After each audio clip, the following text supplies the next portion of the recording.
Oke, assalamualaikum warahmatullahi wabarakatuh. Selamat datang di mata pelajaran PAI dan Budi Pekerti.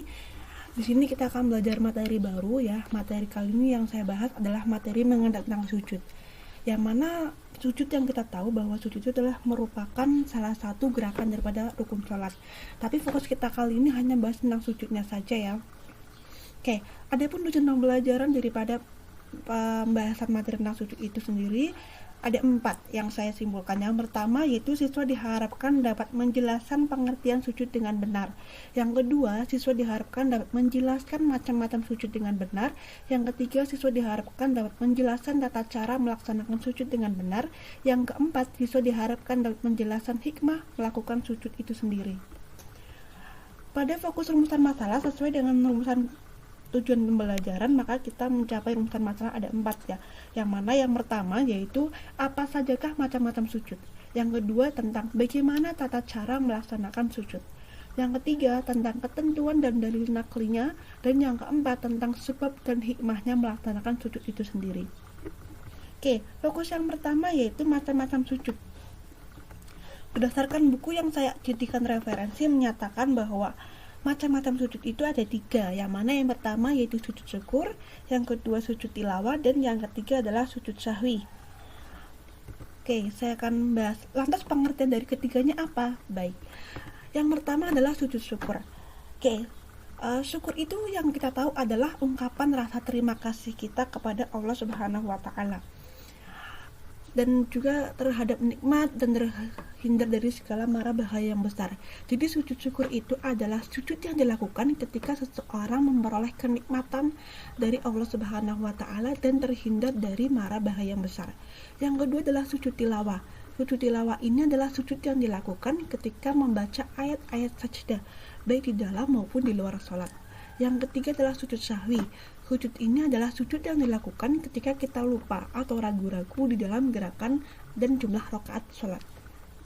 Bagaimana ketentuan ketiganya? Bagaimana tentang tata cara dan praktiknya? Baik, kita akan bahas yang pertama yaitu tata cara melaksanakan sujud syukur. Ada 5 hal yang harus kita lakukan. Yang mana yang pertama yaitu kita berdiri menghadap kiblat.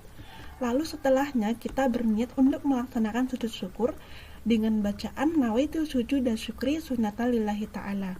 Lalu setelahnya kita sujud seperti sujud di dalam gerakan sholat, hanya saja bacaannya diubah menjadi subhanallah walhamdulillah wala ilaha illallah wallahu akbar wala haula wala quwata illa billahil aliyyil azim. Kemudian setelah itu kita duduk kembali dan diakhiri dengan salam. Nah, seperti ini kira-kira gambaran tata cara melaksanakan sujud syukur itu sendiri. Kemudian yang kedua adalah tata cara melaksanakan sujud tilawah. Ada 6 hal yang harus kita lakukan. Yang mana yang pertama yaitu kita berdiri menghadap kiblat. Lalu setelahnya kita berniat untuk melaksanakan sujud tilawah. Yang ketiga kita takbiratul ihram. Yang keempat kita sujud 1 kali dengan bacaan sajada wajhiya lillazi khalaqahu wa sawwarahu wa shaqqa sam'ahu wa basarahu bihaulihi wa quwwatihi tabarakallahu ahsanul khaliqin. Ini merupakan bacaan yang banyak sekali dirujuk oleh beberapa imam-imam hadis. Kemudian kita duduk sejenak dan diakhiri dengan salam. Seperti ini kira-kira gambaran tata cara melaksanakan sujud tilawah saat di dalam sholat. Nah, lalu selanjutnya yang ketiga adalah tata cara melaksanakan sujud sahwi. Ada 4 hal, yang mana yang pertama yaitu setelah membaca tahiyat akhir, kita langsung sujud lagi dengan membaca subhanallah yanamu wala yasu. Setelah itu kita bangun dari sujud disertai mengucapkan takbir. Lalu kita duduk sebentar dan takbir dilanjutkan sujud lagi dengan doa yang sama seperti sujud yang awal yaitu subhanallah yanamu wala yasu. Lalu setelahnya kita duduk kembali dan diakhiri dengan salam. Seperti ini kira-kira gambaran tata cara melaksanakan sujud sahwi. Lalu setelahnya adalah pembahasan mengenai tentang dasar hukum ya atau dalil naklinya tentang pelaksanaan 3 sujud itu sendiri. Yang pertama yaitu sujud syukur. Sejatinya melaksanakan sujud syukur itu adalah sunnah. Terkadang ketika kita berterima kasih kepada Allah, kita spontan mengucapkan hamdalah ya, alhamdulillahirabbil alamin. Tapi alangkah baiknya kita juga melaksanakan sujud syukur itu. Karena sebagaimana hadis Rasulullah yang berbunyi An Abi Bakrah anin Nabi sallallahu alaihi wasallam, yang artinya dari Abu Bakrah, sesungguhnya apabila annahu kana idza ja'ahu amru sururin, datang kepada Nabi Muhammad sallallahu alaihi wasallam sesuatu yang menggembirakan, au busyra bihi, atau kabar yang suka untuk beliau, kharra sajidan syakiralillah, maka beliau langsung sujud syukur kepada Allah. Hadis riwayat Abu Dawud dan Tirmidzi. Lalu selanjutnya yaitu dalil tentang sujud tilawah. Sebagaimana dalil sujud tilawah ini sama dengan sujud syukur ya, yang dasar hukumnya adalah sunnah.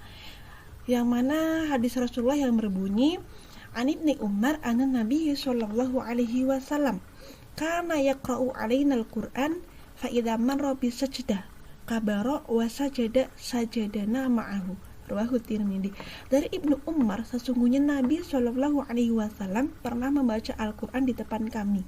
Ketika bacaannya sampai pada ayat sajdah, beliau takbir lalu sujud, maka kami sujud bersama-sama beliau. Hadis riwayat Tirmidzi. Lalu yang ketiga adalah sujud tilawah. Sebagaimana yang diriwayatkan dalam hadis dan dikisahkan oleh Abu Sa'id Al-Khudri, Rasulullah Shallallahu alaihi wasallam pernah bersabda, "Idza syakka ahadukum fi sholatihi falam yadrikam shalla salasan am arba'an falatrahi syakka wal yabni ala mastayqana thumma yasjudu sajdataini qabla ayyusallima fa in kana shalla khamsan syafa'an lahu sholatahu wa in kana sholla ismaman li arba'in kanata tarhimal li syaitan." Yang mana artinya adalah apabila kalian ragu dalam jumlah bilangan rakaat sholat, maka tinggalkanlah keraguan dan ambillah yang yakin. Kemudian sujudlah 2 kali sebelum salam. Jika ternyata dia sholat 5 rakaat, maka sujudnya telah menggenapkan sholatnya. Lalu jika ternyata dia memang sholatnya 4 rakaat, maka sujudnya adalah sebuah penghinaan bagi setan. Adapun sebab-sebab melaksanakan sujud syukur, tilawah dan sahwi beserta hikmahnya ya. Yang pertama adalah sujud syukur. Sebab-sebabnya yang kita tahu ya, pertama adalah mendapatkan nikmat dari Allah Subhanahu wa taala. Yang kedua, terhindar dari mara bahaya yang besar.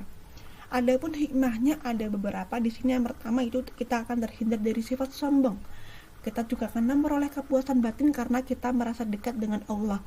Lalu kita akan memperoleh tambahan nikmat dari Allah sesuai firman-Nya yang berbunyi la in syakartum la azidannakum wa la in kafartum inna adzabi lasyadid. Nah, lalu selanjutnya adalah sujud tilawah. Sebab-sebabnya yaitu karena dilakukan pada saat membaca atau mendengarkan bacaan Al-Quran, kita menemukan ayat sajdah, baik di dalam maupun di luar salat. Adapun hikmahnya yaitu yang pertama dijauhkan dari godaan setan, lebih menghayati bacaan dan makna Al-Quran, dan mendekatkan diri kepada Allah. Lalu selanjutnya adalah sujud sahwi. Sebab-sebab melaksanakan sujud sahwi itu ada beberapa. Yang pertama yaitu kita lupa meninggalkan salah satu rukun sholat. Yang kedua kita lupa atau ragu di dalam jumlah rakaat sholat. Yang ketiga kita lupa membaca doa qunut bagi yang membiasakan.